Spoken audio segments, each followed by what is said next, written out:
Sa pinili ay gahapon diri sa Bohol, ako disappointed ko sa resulta. Kami patigbabaw gid ang papel nga dunay kantidad nga gihatag sa mga kandidato ngadto sa mga botante ug ang ilang popularidad kaysa abilidad o kwalifikasyon. Muna nahitabo diri sa Bohol, nagmamadaogon gayud ang mihatag og papel nga dunay kantidad o ilang kasikat maoy nagpatigbabaw.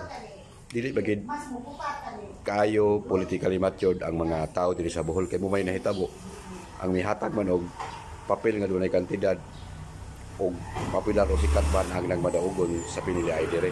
So wala na tayo mahimo kay mao na may resulta sa pinili ay mihukom naman ang katawhan nga mogi kanailang gusto. Ug wala na kitay mahimo sa tingog sa kadaghanan kay nipili man sila sa walay kwalifikasyon o less qualified o walay hibaw-an. Mo nay nahitabo karon, pero sikat man og duna may gihatag kanila nga papel nga dunay kantidad mao na sila nagmadaogon.